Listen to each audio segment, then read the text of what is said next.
My name is Kent Battenfield, and I want to welcome y'all back again to another episode of Horses and Archery. And this is part 3 of making a Comanche Style Quiver from raw deer hide all the way through to the end of that quiver. I want to apologize for taking so long for part 3.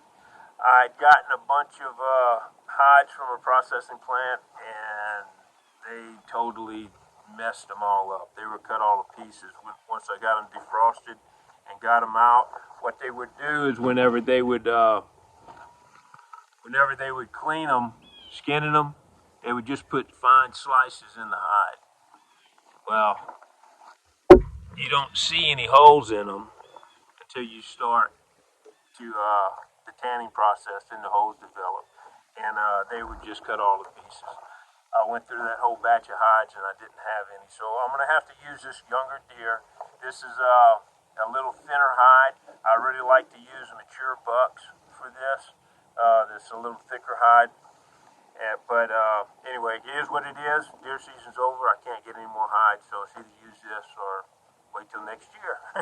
So I'm going to go ahead and use this hide, and we're about to start the smoking process. We'd already showed y'all how I soaked it, how I worked it, and you see the end product, and now we're going to go ahead and smoke it. Okay, this is how I kind of rig up my smoking apparatus here. I don't normally sew my hides together and make a sock and all that, like what you see a lot of the guys do. There's nothing wrong with that, but I like keeping my whole hide. I don't like to put holes in the sides of my hides, just because they're valuable to me, and I want to use every single inch of the hide, so I don't want to waste 3 or 4 inches all the way around by the time the process is over. So I generally don't dry them out. If I have a lot of hides to do, I will put them in a hoop and just make raw hide and roll them up, store them, till I can have time to work on them. But if not, if I'm able to just keep them in a freezer, that's what I do. And then that way I can utilize more of the hide. Back in the day, before they had freezers, they had to make raw hide in order to store them. Now we don't have to do that anymore. So now this is how I make my box. What I do is I just get 2 sheets of plywood, I cut them in half, and I make 2 sides. And I may make 3 sides out of it. The 4th piece will go up against the front here after my fire burns down and things, and then I'll just lean it up against there, tie it off, and let it smoke for a couple hours. This is what I use to smoke it with. We don't have a lot of punk wood in this area because it's so dry. It just doesn't get the rotten wood just doesn't get just spongy and punky like you would in a wetter climate. So I use cedar needles. I burn my fire down about like that. I'll take one of these branches and I'll just moisten it just a little bit. Shake it off and set it right there on top. And you see the smoke coming out of it. That'll really smoke. And then I'll just take the door, place up against it, that cuts down the oxygen in it, and it'll keep it from blazing up so bad. Or really actually will keep it from blazing up at all if you get it sealed good. It really smokes. That's got a lot of smoke rolling out of it. And there's no fire in it. It's just smoking from those wet cedar leaves being on there, cedar limbs. But I'll leave it like this for about an hour on one side, then I'll turn the hide over, kind of move it around a little bit, and go for another hour. If looks like it has some spots that's not completely through, I'll just go a little longer. Just kind of use your own judgment on it. But That's how I do it. I want to show y'all something here too that they've done on the plains. The Plains Indians had a shortage of wood, the ones that were out in the middle of the plains, like the Comanches and some of the Comanches and different ones. So what they did was they used buffalo chips. And I want to show you this. This is basically, they use buffalo dung. This is horse dung, okay? It's dry, so don't freak out too much. But I want to show y'all how much this stuff smokes. It's another alternative that you can use if you wanted to really just do a traditional way of smoking this, or use the stuff that someone probably used. And you can see how much that smokes. I mean, it puts off a lot of smoke, and it'll just smolder. So we'll put a little bit more on there, and I'm going to shut the door again. That's just the horse dung. And you can see it smoking really good. And so, okay, we finished smoking it, and come out pretty good. It's not just real dark, but that's okay. I like it like that. Comes out good. Okay, so now if you were to bring this into your house right now, it smells like smoke. If you've been out here smoking that all day and checking your fire and going through the whole thing, trust me, you have become nose blind.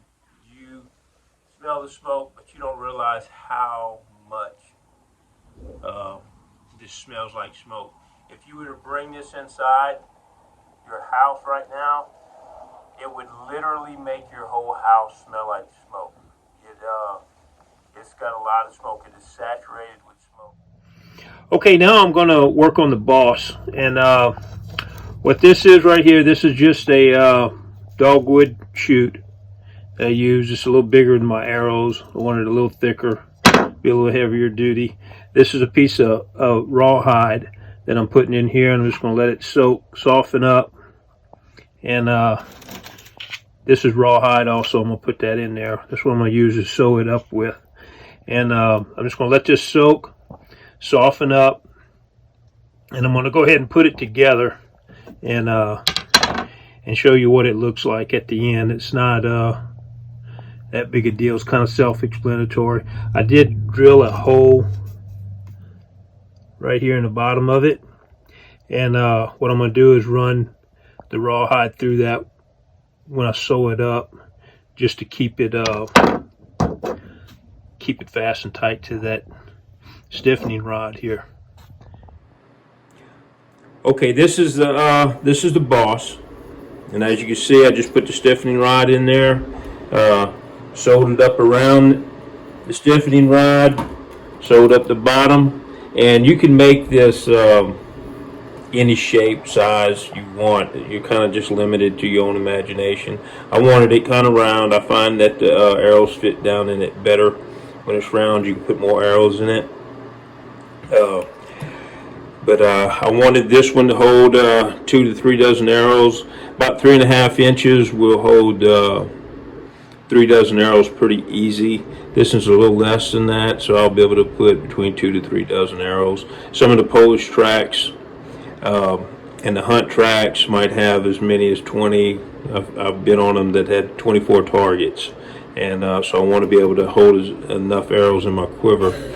But so I'm going to do the boss now. I'm just going to let it dry with this cup in it, so it'll hold the shape, and I might mold on the bottom a little bit more, just to kind of straighten that up, so make it look neater, and let it dry, and then we'll do the rest of the quiver. Now I'm going to start laying everything out. What I did is I took an arrow. This is a 24-inch arrow. I'm going to lay it down right here by my boss, and I'm going to get about 2 inches below that arrow. What it is I want to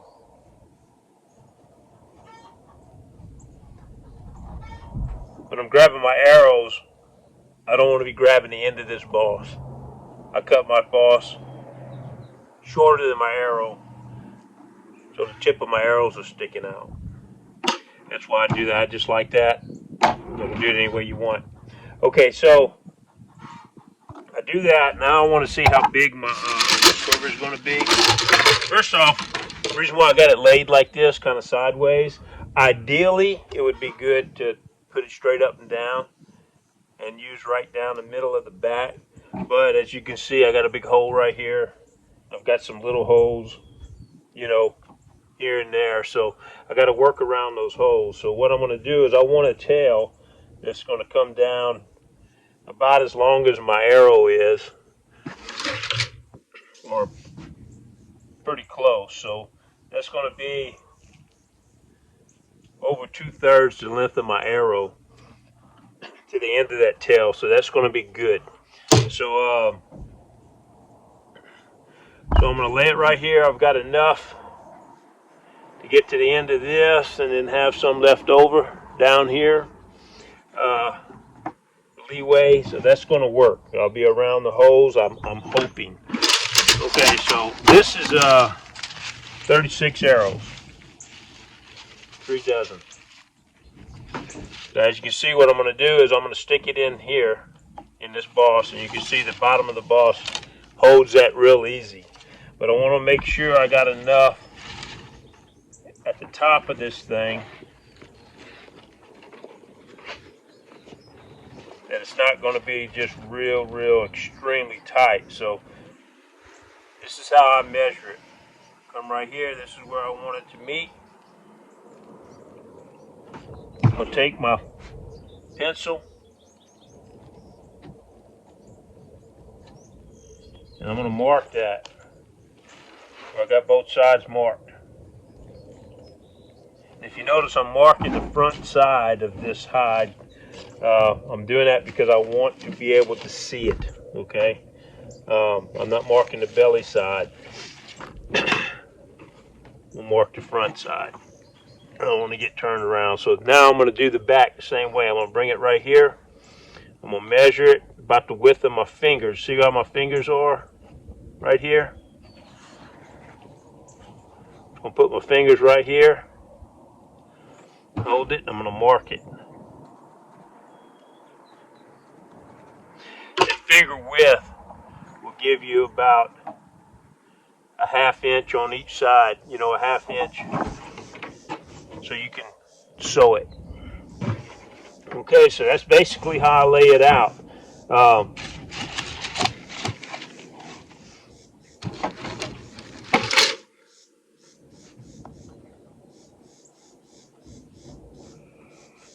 Yeah, I'm going to cut it to this mark and about this mark. And from this mark here, I'm just going to cut it straight up right here. I'm going to leave all of this attached. I'm going to show you what I'm doing once I get it cut. I'm just going to cut these ends, then I'm going to sew it and cut the rest out. Okay.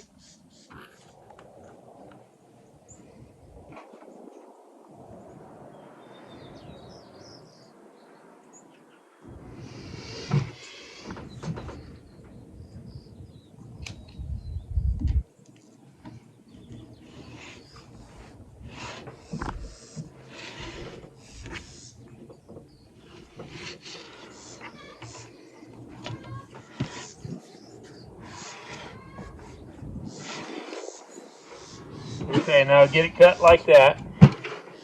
I'm not going to cut the rest of this off because I'm going to need some long lengths for the strap and stuff.